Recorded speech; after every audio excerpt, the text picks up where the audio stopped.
नमस्कार, pixel India broadcast में आप सभी का स्वागत है। मैं हूं कविता जोशी और आज के इस प्रोग्राम का जो हमारा विषय है वो है ज्योतिष। क्या ज्योतिष सच में काम करता है? ज्योतिष विज्ञान है या एक आस्था का विषय है? क्या सच में हमारी किस्मत हमारे हाथों में नहीं बल्कि ग्रहों के हाथों में होती है?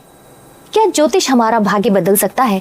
ऐसे ही कई अनगिनत सवाल हमारे मन मस्तिष्क में आते हैं, जिनके जवाब आज आप सबको यहाँ मिलने वाले हैं। और इसके लिए हमने अपने स्टूडियो में आमंत्रित किया है ज्योतिष विशेषज्ञ जितेंद्र मोहन जी को, जिन्होंने अपने 15 साल के कैरियर में हजारों लोगों की मदद की है। तो आइए जानते हैं उनसे अपने कुछ सवालों के जवाब। तो सबसे पहले जितेंद्र जी, आपका हमारे स्टूडियो में स्वागत है। धन्यवाद जी, आपने मुझे अपने स्टूडियो में बुलाया, इसके लिए आपका बारंबार धन्यवाद जी। धन्यवाद। और दर्शकों के लिए जय श्री कृष्णा, जय माँ पीताम्बरा। तो जितेंद्र जी, सबसे पहले मेरा आपसे एक सवाल है कि वाकई में ज्योतिष एक विज्ञान है या एक आस्था का विषय है?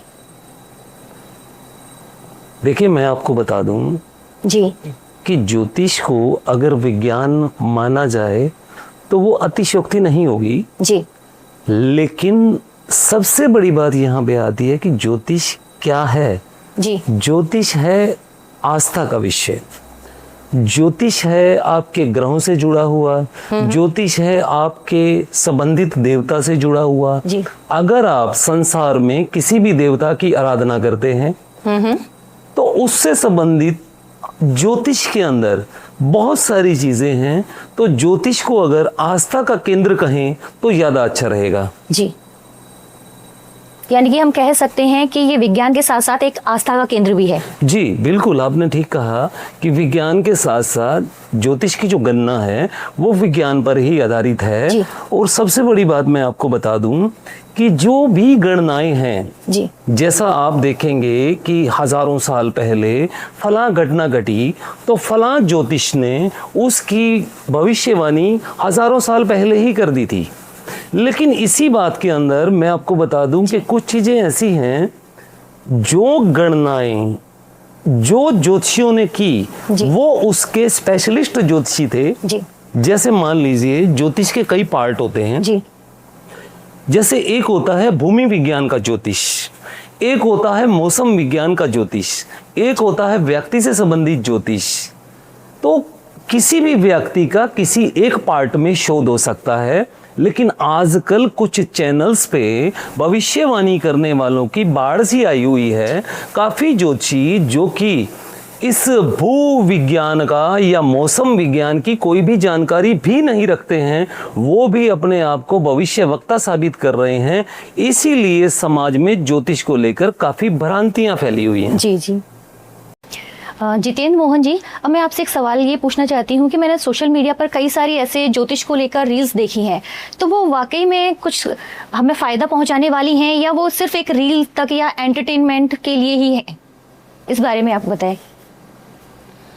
कविता जी, मैं इस पर ये कहना चाहूँगा कि आज का ये जो ब्रॉडकास्ट है आपका, ये काफ़ी हद तक जी संवेदनशील होने वाला है।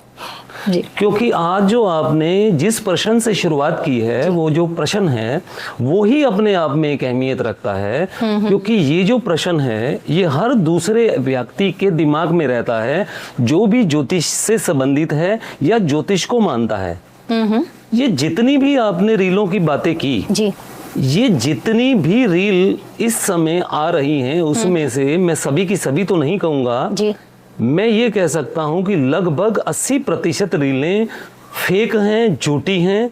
वो केवल अपनी व्यूअरशिप को बढ़ाने के लिए, सब्सक्रिप्शन को बढ़ाने के लिए ही बनाई जा रही हैं। जैसा मैं आपको बता दूं कि कुछ रीलों में बताया गया है कि अगर आप कोर्ट केस जीतना चाहते हैं तो अपने कोर्ट में जाएं और वहां पर जा करके कोका कोला लेकर के उसकी फ्लैश के अंदर जा करके बहा दें तो आपका कोर्ट केस माफ हो जाएगा या जल्दी समाप्त हो जाएगा। लेकिन कविता जी, ऐसा कुछ नहीं होता है। क्योंकि जो कष्ट आपको आना है, जितने समय के लिए आना है, वो आपको आपके ग्रह के अनुसार उस दशा को भुगतना ही पड़ेगा। क्योंकि ज्योतिषी कोई भगवान नहीं होता है। ज्योतिषी केवल एक जीवन में मार्गदर्शक का काम करता है। जहां भी आपको 100% कष्ट आना है ज्योतिषी के बताए इलाजों के बाद वो कष्ट जो है वो 10 और 20% के बीच में हो जाएगा।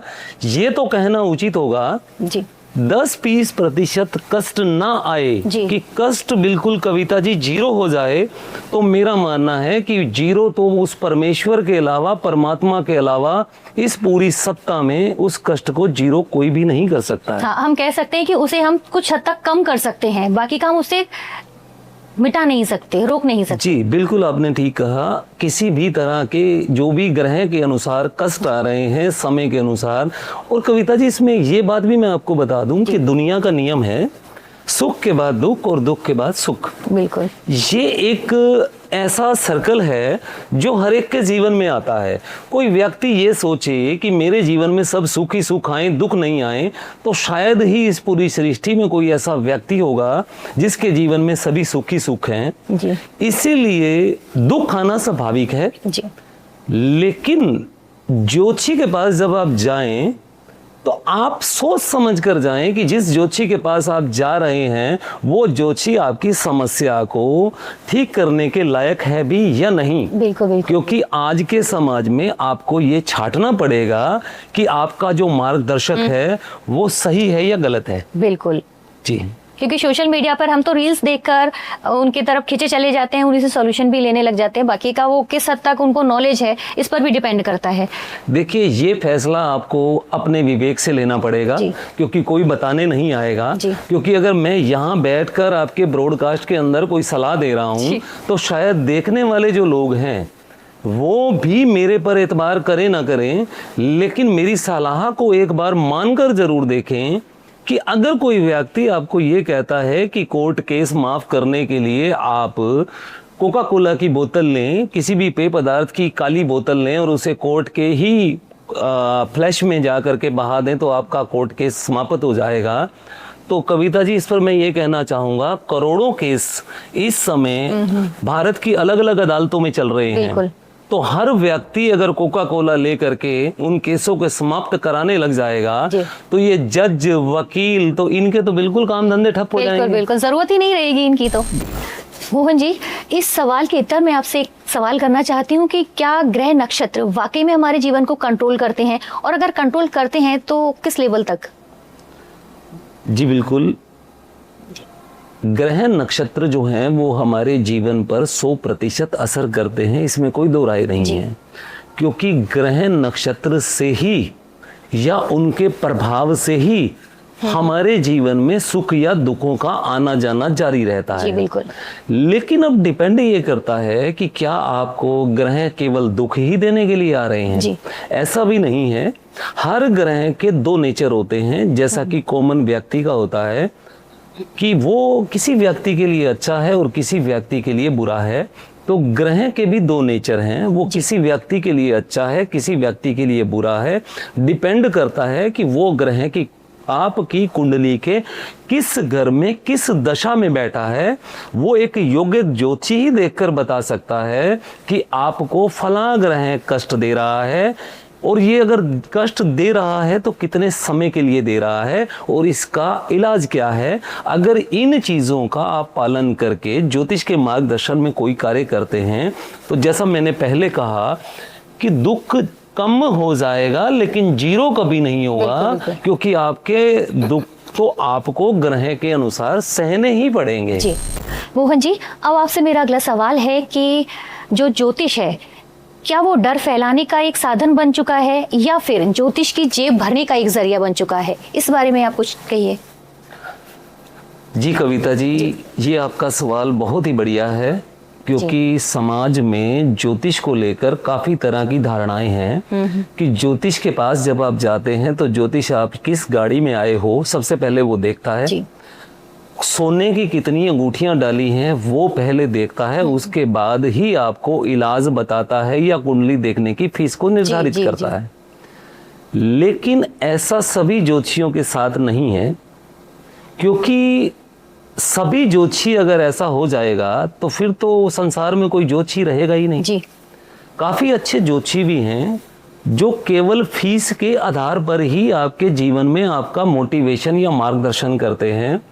क्योंकि अक्सर जो सवाल आपने किया इसमें मैंने पाया है कि रील पर जितने भी एस्ट्रोलॉजर आ रहे हैं, हालांकि आपके दर्शक ये भी बोलेंगे कि रील पर तो आज हम भी आ रहे हैं या किसी प्रोग्राम में आ रहे हैं। आज हमारे आने का उद्देश्य इतना भर ही है कि शायद मैं देखने वालों में से अगर 2 व्यक्तियों को भी कहीं परिवर्तित कर पाया तो मेरा जीवन सफल हो जाएगा। क्योंकि मैंने भी पाया है कि ज्योतिषी व्यक्ति की जेब को देखकर ही मार्गदर्शन करते हैं, और वो भी सही करते हैं या नहीं वो बात की बात है। लेकिन मैं आपको बता दूं, ज्योतिष परंपरा जो है या ज्योतिष जो पुरानी काल से चला आ रहा है वो बिल्कुल सटीक है, बिल्कुल सटीक है, और उसके अंदर किसी भी तरह की कोई प्रॉब्लम नहीं है। प्रॉब्लम है तो हमारे जैसे ज्योतिषियों के अंदर है, जिनको या तो ज्योतिष पढ़ना नहीं आता है, और जो व्यक्ति ज्योतिष पढ़ नहीं पाएगा वो किसी भी जातक को बता क्या पाएगा, क्योंकि बताने के लिए आपका पढ़ना बहुत ज़रूरी है। जिस तरह से 2 + 2 4 होते हैं, कुछ व्यक्ति अगर 3 और 5 या 6 बताएंगे तो वो गलत होगा। उसी तरह ये फैसला लोगों को करना है कि हम जिस ज्योतिषी के पास जा रहे हैं वो ज्योतिष का जानकार कितना है। अगर वो जानकार है तो उससे सलाह लेने में कोई भी दिक्कत नहीं है। और अगर किसी रील को देखकर किसी से मिलने जा रहे हैं तो मेरा मानना 80% केसों में ये है, केवल आप अपना समय और पैसा ही बर्बाद करने जा रहे हैं। जी मोहन जी, मैंने काफी रिसर्च करके काफी रील्स देखने के बाद मुझे एक ज्योतिष मिले, मिस्टर तनेजा, जिन्हें मैंने देखा कि वो और ज्योतिषों की रील्स के ऊपर अपनी रील्स बनाते हैं और कई सारे कमेंट्स करके उनमें कमियां निकालते हैं। ये कहाँ तक सही है? क्या वो सही ज्योतिष हैं या नहीं हैं? क्या असली हैं, क्या नकली हैं? इसके बारे में आप क्या कहना चाहेंगे? देखिए कविता जी, मैं आपको बता दूं, मिस्टर तनेजा एस्ट्रोलॉजर जो आज कार्य कर रहे हैं वो शायद काफ़ी ज्योतिषियों को बहुत पहले कर लेना चाहिए था। क्योंकि आपने देखा होगा कि पिछले 5-7 वर्षों से सोशल मीडिया के ऊपर काफ़ी एस्ट्रोलॉजर की बाढ़ आई हुई है। अब देखने वाले ये परेशान हैं कि इसके अंदर असली कौन और नकली कौन। बिल्कुल, सबसे बड़ी समस्या यही है। अब इसमें मैं बात करूं मिस्टर तनेजा की, वो एस्ट्रोलॉजर हैं और एक स्थापित एस्ट्रोलॉजर हैं, लेकिन वो जो कार्य कर रहे हैं, मैंने जैसा कहा कि ये काफ़ी एस्ट्रोलॉजर को पहले कर लेना चाहिए था। जो मिस्टर तनेजा हैं वो व्यक्ति सच को सच और झूठ को झूठ कह रहे हैं, इसमें कोई दो राय नहीं है। मैं भी उनकी इन बातों से सहमत हूँ, क्योंकि अभी कुछ दिन पहले मैंने एक रील में देखा कि कोई पति पत्नी एस्ट्रोलॉजर हैं, वो अच्छा बड़ा ग्रुप चलाते हैं एस्ट्रोलॉजी का, और वो किसी ज्ञान दे रहे थे रील के ऊपर कि आप गद्दी पर बैठें और ये चुटकियों से किसी मंत्र का जाप करें और आपका जो है काम चल पड़ेगा। तो मैं भी मिस्टर तनेजा की तरह यही कहना चाहूँगा कि वो जो मंत्र उन पति पत्नी एस्ट्रोलॉजर ने उस रील के अंदर दिया जी, वो मंत्र एक तो हिंदू मंत्र नहीं था जी। तो क्या हमारे हिंदू मंत्र, मान लीजिए कोई व्यक्ति गद्दी पर बैठा है तो उसको लक्ष्मी के मंत्र का जाप नहीं करना चाहिए, क्योंकि लक्ष्मी जी का मंत्र है ओम एम नमः। तो ये कितना छोटा मंत्र है। कोई भी व्यक्ति अगर इस मंत्र को 10 मिनट अपनी गद्दी पर बैठकर जाप कर ले तो मैं दावे से कह सकता हूं कि लक्ष्मी आनी शुरू हो जाएगी, अगर आपके कर्म अच्छे हैं जी। ये ऐसा नहीं कि आप लोगों से दिन भर धोखेबाजी करते हैं और आप मंत्र जाप कर रहे हैं और आप ये सोचें कि मेरे पास धन आने लगेगा। धन आपकी कर्म की व्यवस्था के अनुसार आएगा। लेकिन मैं उन पति पत्नी ज्योतिष के लिए एक विशेष तौर पर कहना चाहूंगा कि दूसरी भाषा का या दूसरे देश का मंत्र आप हिंदुओं के मंत्र से अधिक क्यों बता रहे हैं, जबकि हिंदुओं के मंत्रों में भी इतनी शक्ति है कि आप धन को क्या, आप दुनिया की किसी भी चीज को अपनी तरफ आकर्षित कर सकते हैं। तो भारत की पवित्र भूमि पर रहने वाले लोग क्या विदेशी मंत्रों का जाप करेंगे? तो ये क्वेश्चन मार्क तो मेरा भी मिस्टर तनेजा की तरह बनता है। जी बिल्कुल। मोहन जी, जिस तरह से आप बार बार ज्योतिष का इतना बखान कर रहे हैं, तो क्या ज्योतिष सच में इतना काम करता है? जैसे मान लीजिए कि मेरे पास किसी व्यक्ति के पास मकान नहीं है, या तो मैं मेरी ही कहूँ कि जैसे मुझे मकान चाहिए, तो क्या ज्योतिष के माध्यम से कोई ऐसे उपाय संभव है जिनसे मेरा खुद का मकान हो जाए? जी कविता जी, मैं आपको बता दूं जी कि ज्योतिष के उपायों से मकान भी बन सकता है जी या कोई भी इच्छा पूर्ति की जा सकती है, लेकिन डिपेंड ये करता है कि आपके दिन भर किए कर्म जी अच्छे होने चाहिए, तभी तो कोई दवाई आपको असर करेगी। जी बिल्कुल। इसीलिए अगर आपने खुद पर्सनल बोला है कि मुझे अपना मकान बनवाना है और मुझे कोई इलाज बताइए, तो ज्योतिष में तो बहुत अच्छा इलाज है मकान बनाने का। ज्योतिष के लिए आप हनुमान जी को रिझाइए। हनुमान जी को जहां रिझाना शुरू कर देंगे और आपके काम सभी बनने चालू हो जाएंगे, क्योंकि कलयुग के अंदर जो हनुमान जी हैं वो साक्षात विराजमान है। जब आप हनुमान जी को मनाते हैं तो तब आप पीछे कहीं ना कहीं मंगल देव को रिझा रहे होते हैं, जो इस भूमि के पुत्र हैं। तो भूमि पुत्र को जब आप रिझाते हैं तो उसके बाद आपके काम शुरू हो सकते हैं। इसमें मैं आपको एक इलाज बता देता हूँ कि आपके जो दर्शक हैं वो कर लें, और जिनके पास मकान नहीं है वो मकान बनाना चाहें, अगर आप इस इलाज को करें और फिर मुझे 6 महीने या 8 महीने के बाद सूचित करें, तो खुशखबरी के साथ सूचित करें, तो मुझे भी काफ़ी खुशी होगी। क्योंकि इस इलाज के द्वारा कविता जी हम लोगों ने काफ़ी जातकों के मकान बनवाए हैं। मैं हम लोग इसलिए यूज़ कर रहा हूँ क्योंकि हम लोग मार्गदर्शक हैं, करने वाला ऊपर वाला है, हम तो केवल रास्ता दिखा सकते हैं। कोई भी जातक नींबू के जो छिलके होते हैं, नींबू के छिलकों को धूप में सुखा ले, और सुखाने के बाद उसके अंदर जो जाला रहता है उसको समाप्त करके यानी खाली करके चमेली के तेल से एक रुई की बाती बना करके उसी नींबू के होल के अंदर लगातार 43 दिन या 43 मंगलवार हनुमान जी के आगे उस नींबू के खोल में चमेली के तेल का दीपक जलाए, तो मैं बिल्कुल आश्वस्त रूप में कहता हूं कि हनुमान जी इतनी कृपा करते हैं कि आपका मकान कुछ महीनों में या कुछ सालों में बन जाता है। जी बिल्कुल। और अगर ये उपाय सच में काम किया तो डेफिनेटली मैं नेक्स्ट पॉडकास्ट आपके साथ जरूर करूंगी। जी बिल्कुल, मैं तो चाहता हूं कि आप मेरे साथ बार बार पॉडकास्ट करें। और ये जो मैं इलाज बता रहा हूं मेरा कोई घर का बनाया हुआ नहीं है, क्योंकि चमेली का जो तेल है वो हनुमान जी को काफ़ी प्रिय है। और वो जो नींबू का दीपक है वो आपकी नेगेटिविटी को हटाता है, क्योंकि नींबू जो है वो नेगेटिविटी हटाने का ही कारक माना गया है। और आप उस होल के अंदर, क्योंकि प्राकृतिक चीज़ है नींबू जी, उसके अंदर आप जब चमेली के तेल का दीपक हनुमान जी के समक्ष लगाते हैं तो हम हनुमान जी मकान ही नहीं आपकी संपूर्ण इच्छाओं को पूर्ण करते हैं। जी बिल्कुल ज़रूर। इससे ना सिर्फ मेरा मकान बनेगा, मुझे लगता है हमारे जितने भी दर्शक हमारे इस प्रोग्राम को देख रहे हैं जिनको ज़रूरत है मकान की, वो भी ज़रूर इस काम को करेंगे और डेफिनेटली आपसे कांटेक्ट ज़रूर करेंगे। मोहन जी, राहु लोगों के जीवन पर इफेक्ट करता है और राहु की महादशा से मैंने लोगों को बहुत परेशान होते देखा है, और इस महादशा से बाहर निकलने का क्या उपाय है, इस बारे में आप क्या कहना चाहते हैं? कविता जी, राहु की जो महादशा है वो हमारे जीवन पर काफ़ी इफेक्ट डालती है, क्योंकि राहु कलयुग के देव हैं। और राहु जब भी महादशा में आते हैं पहले आपके दिमाग को ही स्टक करते हैं, क्योंकि राहु आपके कंधे से ऊपर सिर तक के कारक हैं। तो सबसे पहले यहीं आकर ही दबाव बनाते हैं। आप कुछ समझ नहीं पाते हैं, समाज में आपके रिश्ते दूर होते जाते हैं, पैसा डूबने लगता है, तरह तरह की परेशानियां आपको घेर लेती हैं। लेकिन इसमें ये चीज़ केवल और केवल उस व्यक्ति के लिए है जिस व्यक्ति के राहु गलत घर में बैठे हैं, वहां से उसे दर्द दे रहे हैं या कष्ट दे रहे हैं। जिन व्यक्तियों के राहु अच्छे घरों में बैठे हैं, तो मैंने इस राहु की महादशा में उन व्यक्तियों को बहुत ऊंचाई पर जाते हुए देखा है। और मैंने कई व्यक्तियों को तो राहु की महादशा में एक्सपोर्ट इंपोर्ट का सफल कार्य करते हुए भी देखा है। लेकिन आपने कहा कि कोई व्यक्ति अगर परेशान है और राहु की महादशा चल रही है तो उसके लिए जो इलाज है, इलाज के लिए सबसे पहले जिस भी जातक की राहु की महादशा चल रही है उस व्यक्ति को अपने ससुराल पक्ष से संबंध अच्छे रखने चाहिए।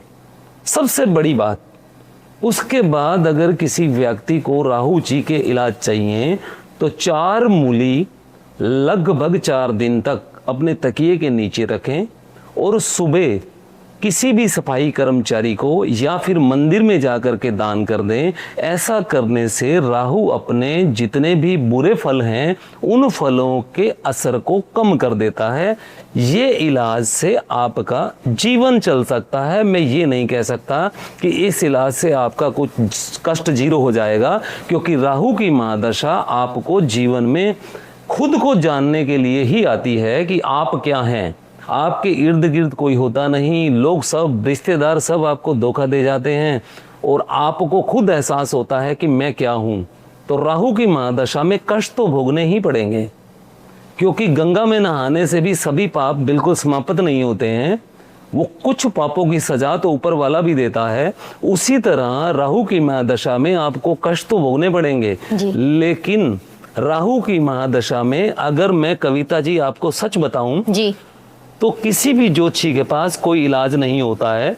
ये आप जो आपके दर्शक हैं वो भी जान लें कि राहु की महादशा में ज्योतिषी के पास कोई इलाज भी नहीं होता है, क्योंकि राहु की महादशा में एक जातक लगभग 50 से 60 ज्योतिषियों को बदल लेता है, क्योंकि राहु की महादशा 18 साल के लिए जीवन में आती है।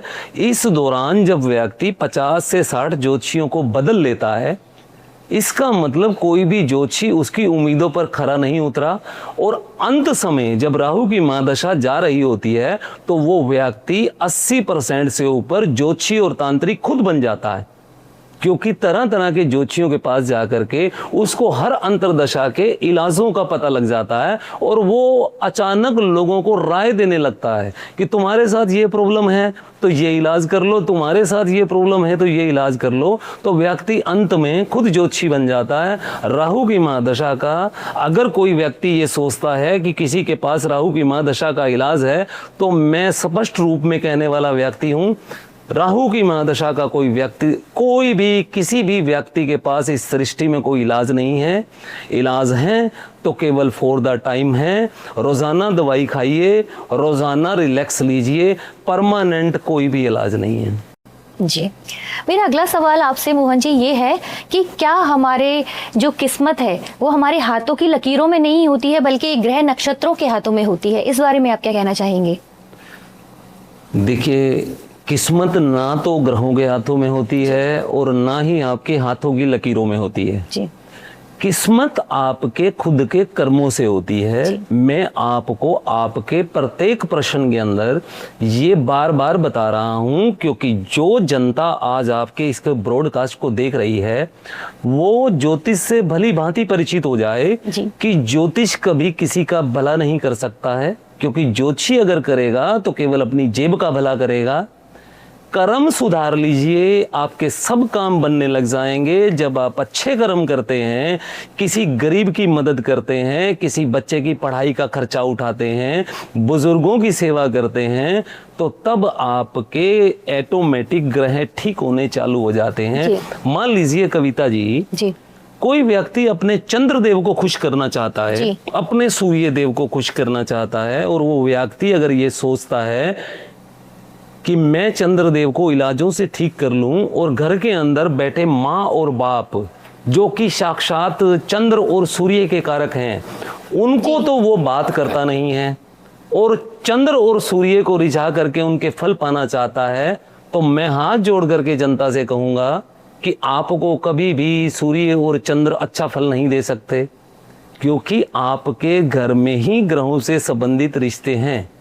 इसी प्रश्न को अगर आपके पास समय हो तो मैं थोड़ा बढ़ा करके खोल करके आपकी जनता को बताना चाहता हूँ। देखिए, घर के अंदर जो पिता होते हैं वो सूर्य के कारक होते हैं। अगर आप रोजाना अपने पिता के चरण पकड़ करके घर से निकलते हैं तो आपके सूर्य कभी खराब नहीं हो सकते हैं। घर के अंदर जो आपकी मदर होती हैं वो आपकी चंद्र की कारक होती हैं, जिनका संबंध हमारे मन से होता है। हमारा अगर मन विचलित रहता है और हम अगर अपनी मदर के पैर पकड़ के घर से निकलते हैं या उन रिश्तों को खुश रखते हैं तो हमें कभी भी चंद्र दुख नहीं देंगे। रही बात मंगल देव की, घर के अंदर जो आपके बड़े भाई हैं वो साक्षात मंगल का रूप है। अगर आप उन्हें खुश रखते हैं तो आपके जीवन में कभी भी मंगल देव कष्ट नहीं देंगे। हाँ, कोई भी ग्रह अगर जीवन में आता है तो वो आपको जितना उसकी कैपेसिटी है उसके अनुसार अगर बुरा करना चाहता है उतना कष्ट तो देगा, लेकिन अगर आप अपने ग्रहों से रिलेटेड रिश्तों को ठीक रखते हैं तो आपको ग्रह कम असर करता है बुरे कामों में। अगर इससे अगले की बात करें बुध देव की, तो अगर आपकी बुआ भतीजी उनको आप खुश रखते हैं तो आपको बुध देव कभी नहीं परेशान करेंगे, क्योंकि बुध देव आपकी बुद्धि और वाणी के कारक हैं और वहीं आपके बिजनेस के कारक हैं। तो आपको बिजनेस में भी कमी नहीं आएगी, आपकी बुद्धि भी अच्छी चलेगी और आपकी वाणी में भी ताकत आएगी। तो आगे से आप अपनी बुआ और भतीजी को खुश रखें। रही बात गुरुदेव की, तो आप अपने गुरुओं की सेवा करें, बड़ों के चरण छुएं, मंदिरों में जा कर के माथा टेकें, तो उसके बाद आपको बृहस्पति देव भी परेशान नहीं करेंगे। उसके बाद आते हैं शुक्र देव। घर के अंदर कोई भी जातक है अपनी पत्नी को खुश रखे, उसके बाद आपको शुक्र देव कभी परेशान ही नहीं कर सकते, क्योंकि साक्षात शुक्र का जो रूप है वो आपके घर में बैठी हुई आपकी पत्नी है जी। कहीं ऐसा ना हो आज के युग में कि पत्नी तो गालियां दे रही है और व्यक्ति शुक्र को रुझाने के लिए छोटी कन्याओं को खीर खिला रहा है, जैसा अन्य ज्योतिषी बताते जी, हैं। तो उससे कविता जी कुछ भी फायदा नहीं होने वाला है। सबसे पहले अपनी पत्नी को रिझाइए, शुक्रदेव मेहरबान हो गए, लक्ष्मी आनी चालू हो गई। उसके बाद आते हैं शनिदेव। शनि महाराज को खुश करने के लिए सबसे बढ़िया उपाय, घर के अंदर जो आपके चाचा ताऊ हैं वो शनिदेव के कारक हैं, आप उनसे रिश्ते अच्छे बनाइए, आप उनकी सेवा कीजिए, उनको कुछ गिफ्ट कीजिए या उनके चरण पकड़िए, तो शनि देव खुश हो जाएंगे। ये मैंने आपको हर ग्रह के बारे में बता दिया, लेकिन इसमें एक विशेष बात और बता दूं। कविता जी, आपने ये देखा होगा जी। पिछले 30-40 वर्षों से लोग अधिक परेशान हैं बजाय कि पिछले वर्षों से। जी बिल्कुल।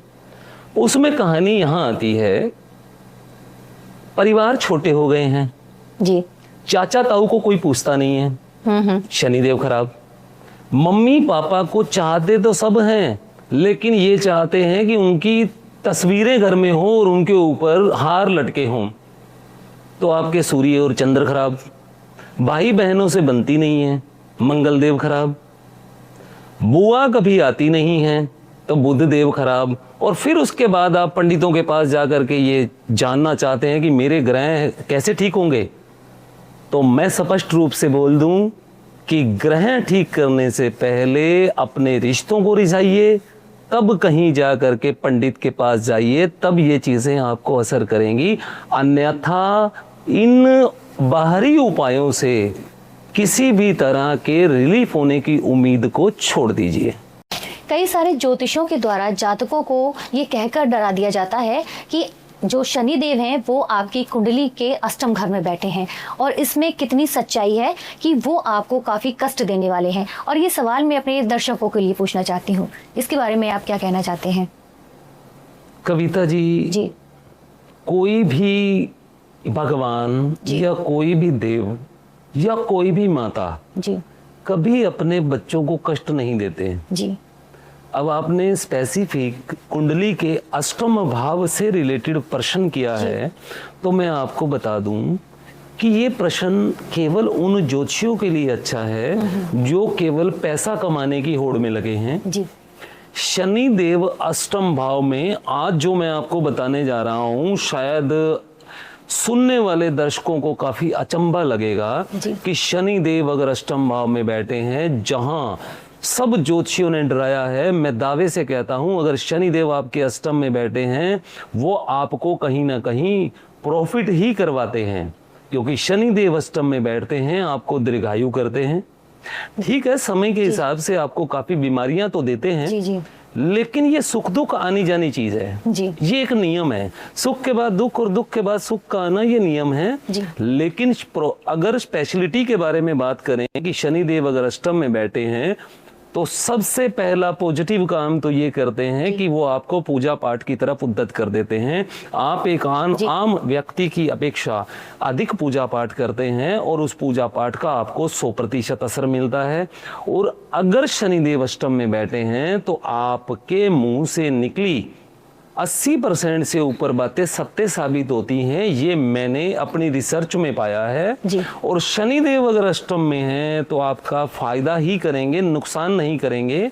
लोगों का मानना है कि शनिदेव अगर अष्टम में है तो कहीं ना कहीं आपको जेल यात्रा या फिर एक्सीडेंट करवाते हैं, लेकिन इसके लिए मैं सभी दर्शकों को बताना चाहूंगा कि जरूरी नहीं है कि शनिदेव से ही जेल यात्रा को देखा जाए या शनिदेव अष्टम में होने से ही आपके एक्सीडेंट को देखा जाए, ऐसा कतई नहीं है। उसके लिए कुंडली के अंदर दूसरे ग्रहों को भी देखा जाता है।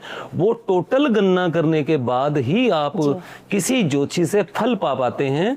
अदरवाइज शनिदेव अष्टम में डरने की जरूरत नहीं है जी।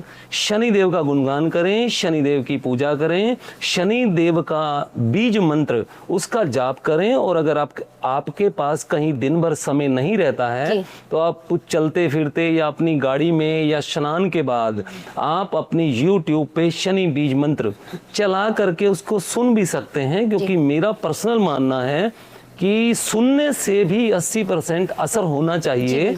क्योंकि जब आप किसी चीज को सुनते हैं तो मन में उसका स्मरण भी करते हैं। तो इसीलिए शनि बीज मंत्र लीलांजन समाभाषम रविपुत्रम यमाग्रजम छाया मार्तंड संभूतम तम नमामि शनीश्वरम, इसका जाप करें। जाप नहीं कर पाए तो इसे सुनिए। जितना अधिक बार मंत्रों का जाप करें, शनि अष्टम में तो क्या, अगर किसी गलत घर में भी बैठे हैं तो भी आपको कष्ट नहीं आने देते हैं जी। कहने का तात्पर्य ये है कि अगर हम शनिदेव का गुणगान करते रहें, अगर हम उनकी पूजा नहीं भी कर सकते हैं तो हम सुन सकते हैं, उससे भी हमारी समस्याओं का समाधान संभव है। जी कविता जी, बिल्कुल। क्योंकि सुनने मात्र से ही, मैं जहाँ तक समझता हूँ, हालांकि ये चीजें कहीं लिखी तो नहीं है, लेकिन मेरा शोध ये कहता है कि जब व्यक्ति किसी चीज को सुनता है तो वो तरंगे कान के थ्रू आपके दिमाग को मैसेज करती हैं और आपके रोम रोम में जाती हैं। तो मंत्र एक ऐसी ऊर्जा है, जब आप किसी संगीत के साथ लयबद्ध तरीके से सुनते हैं तो मंत्रों की ताकत जो है वो है ही लयबद्ध तरीके से। तो लयबद्ध तरीके से आपके दिमाग में जो चीज जा रही है वो आपके इर्द गिर्द एक आभा मंडल बना रही है, वो आभा मंडल आपका फायदा कर रहा है जी। और मोहन जी, मैं एक चीज ये भी जानना चाहती हूँ, जैसे मान लीजिए किसी परिवार में है, सभी सदस्य किसी सेहत को लेकर परेशान हैं या किसी आर्थिक स्थिति को लेकर परेशान है, तो इसमें भी ग्रह नक्षत्रों का कोई हस्तक्षेप होता है या उनसे कोई लेना देना है इसका? जी बिल्कुल, वो डिपेंड करता है कि आप किस तरह के वास्तु में रहते हैं। इसमें मैं एक मेन चीज आपको बता देना चाहूँगा, और अक्सर मैं अपने प्रोग्राम में बताता हूँ कि जो जातक या आपके दर्शक जो सुन रहे हैं, कविता जी आज मैं आपको एक चीज ऐसी बताने वाला हूं जो मैंने आज तक कभी कहीं चर्चा नहीं की है, सिर्फ मेरे ही YouTube चैनल पे मैंने डाला हुआ है। आज आपके ब्रॉडकास्ट के अंदर आज जो मैं बोलने जा रहा हूं, अगर ये सुनने वालों ने समझ लिया तो शायद उनका जीवन सफल हो जाएगा और हमारे जैसे ज्योतिषियों के चंगुल से बच जाएंगे। जी बताइए। कुंडली आपके जीवन पर कोई भी प्रभाव 100% नहीं डालती है जी। सुनकर आपको हैरानी होगी, मैं दर्शकों से बात कर रहा हूं कि आपको सुन के हैरानी होगी कि कुंडली आपके जीवन पर 100% कोई भी प्रभाव नहीं डालती है, क्योंकि कुंडली आपके जीवन का केवल 33% होती है। 3 चीजें जीवन में काम करती हैं जिसको बोलते हैं देव, दिशा और दशा। मान लीजिए आप किसी ज्योतिषी के पास गए और आपने कुंडली दिखाई, हाथ दिखाया या आपने कोई भी टैरो रीडिंग कराई, तो वो आपको दिशा दे रहा है जो केवल आपके जीवन का 33% है। अब बात करते हैं दूसरे पार्ट की, जो 33% है, उसको बोलते हैं देव कृपा। 33% आपको जीवन में देव कृपा की भी जरूरत होती है जी। उसके बाद आती है दशा। जिस दशा में आप रह रहे हैं, यानी जिस वास्तु में आप रह रहे हैं, वो भी आपके जीवन का 33% होता है कि आप किस तरह की रसोई से खाना खा रहे हैं, किस तरह की दिशा के बेडरूम में आप सो रहे हैं, किस तरह के शौचालय वाली दिशा में आप शौच कर रहे हैं। ये सब चीज़ें, जिस व्यक्ति के पास तीनों चीज़ें, यानी कि देव कृपा भी हो, आपकी दशा भी ठीक हो और आपको किसी ज्योतिषी से मार्गदर्शन भी ठीक मिल रहा हो, तो आपके पास ये तीनों का मिल के 100% बनता है। तो हम इसको तो 100% मान सकते हैं, लेकिन अमूमन हम जैसे व्यक्तियों को जीने के लिए 2 चीज़ों की आवश्यकता पड़ती है, चाहे आपकी दिशा अच्छी हो या दशा अच्छी हो, या इनमें से एक भी नहीं है तो 33% देव कृपा होनी चाहिए, तब जाके आप 50 से ऊपर % में पहुंचते हैं। तो आप 66% पे जीवन यापन कर पाते हैं, आप मीडियम दर्जे में रह पाते हैं। और जिसके पास ये तीनों हैं, यानी देव कृपा, दिशा और दशा अच्छी है, वो व्यक्ति संसार के 6% लोग हैं या 4% जो कि करोड़पति अरबोपति हैं, उनके पास ये तीनों चीज़ें हैं। उनका घर का वास्तु भी ठीक है, मार्गदर्शन भी ठीक है और देव कृपा भी है। इसीलिए आप कभी भी कुंडली को 100% मत मानिए, क्योंकि कुंडली आपके जीवन का मात्र 33% है और जिसे हम 100% मानते हैं। इसीलिए हम लोग जाकर के ज्योतिषियों के पास धोखा खाते हैं, क्योंकि ज्योतिषी आपको पूरी प्रेडिक्शन दे नहीं पाता है, उसका आपको पूरा का पूरा बाँच कर कुंडली को बता नहीं पाता है। आगे से जब भी आप किसी ज्योतिषी के पास जाएं तो अपने घर का वास्तु का नक्शा जरूर लेकर के जाएं, क्योंकि वो भी आपके ऊपर डिपेंड करता है। वास्तु का नक्शा और आपकी कुंडली दोनों के जोड़ को जब आप किसी एस्ट्रोलॉजर को दिखाते हैं, तो तब जाकर के आप अपने जीवन का 66% जो है लाभ पा पाते हैं। और जैसे ही आपको दिशा अच्छी मिलती है, ग्रह अच्छे होते हैं, तो देव कृपा आनी भी चालू हो जाती है। यही सार है, इस चीज को नोट कर लीजिएगा। कभी ये मत सोचिएगा कि कुंडली आपके जीवन में कोई भला कर देगी, तो बिल्कुल नहीं करेगी। कुंडली के साथ साथ वास्तु और ये देव कृपा, ये सब भी जरूरी है। जी कविता जी, बिल्कुल। ये तीनों चीजें मिलकर ही एक व्यक्ति के संपूर्ण मार्गदर्शन का कारण बनती है। जी बिल्कुल। वास्तु के अनुसार लोग ये कहते हैं कि इस दिशा का घर गलत है या दक्षिण मुखी घर नहीं होना चाहिए, तो इन बातों में कितनी सच्चाई है? कविता जी, बहुत अच्छा प्रश्न आपने किया। शायद आपकी रिसर्च बहुत अच्छी है, या फिर आप ज्योतिष को या ज्योतिष की जानकारी रखती हैं जी, या ज्योतिष को मानती हैं। दिशा इस संसार में कोई भी गलत नहीं है जी। अगर कोई व्यक्ति ये कहता है कि आपकी फलां दिशा गलत है, तो वो आपको गलत मार्गदर्शन कर रहा है, क्योंकि दिशा कभी गलत हो ही नहीं सकती ना, क्योंकि हर दिशा का अपना एक अलग से प्रभाव है जी। दिशा गलत तब हो सकती है कि मान लीजिए कोई व्यक्ति शनि से रिलेटेड काम नहीं करता और उसका जो घर का गेट है या उसके प्रतिष्ठान का जो गेट है वो दक्षिण दिशा की तरफ है, तो वो दिशा शायद उसको फलित ना हो जी। वो अगर उसकी अपेक्षा पश्चिम दिशा के गेट वाले मकान में रहता या फिर उसका प्रतिष्ठान पश्चिम दिशा की तरफ होता और वो काम भी उस दिशा से रिलेटेड करता जी, तो वो काम दिन दूनी रात चौगुनी तरक्की करता। लेकिन डिपेंड ये करता है कि आप जिस दिशा पे रह रहे हो उसी का काम करें तो दिशा आपके लिए बहुत ही ज्यादा अच्छी हो जाती है।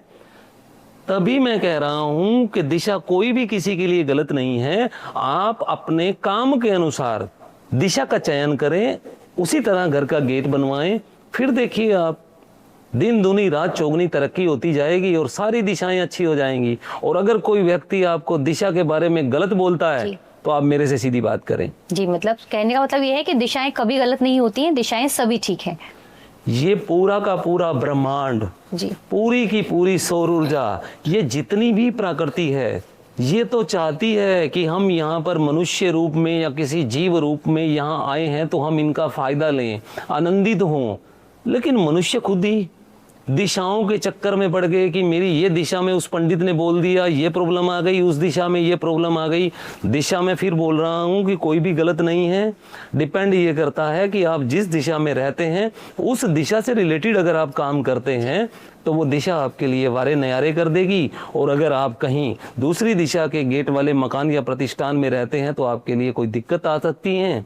इसीलिए आपके लिए दिशा गलत हो सकती है, लेकिन अमूमन देखा जाए तो दिशा तो किसी के लिए गलत नहीं है। मोहन जी, आपका बहुत बहुत धन्यवाद कि आप हमारे स्टूडियो में आए और ज्योतिष के माध्यम से हमारे सवालों के जवाब दिए, जो मेरे लिए और हमारे दर्शकों के लिए काफ़ी कारगर साबित होंगे। इसके लिए आपका बहुत बहुत धन्यवाद। धन्यवाद कविता जी, और आपके दर्शकों का भी। मैं तो यही दुआएं दूंगा कि अच्छे कर्म करें, अच्छे रास्ते पर चलें और अपने जीवन को सार्थक करें। जय श्री कृष्णा, जय माँ पीताम्बरा।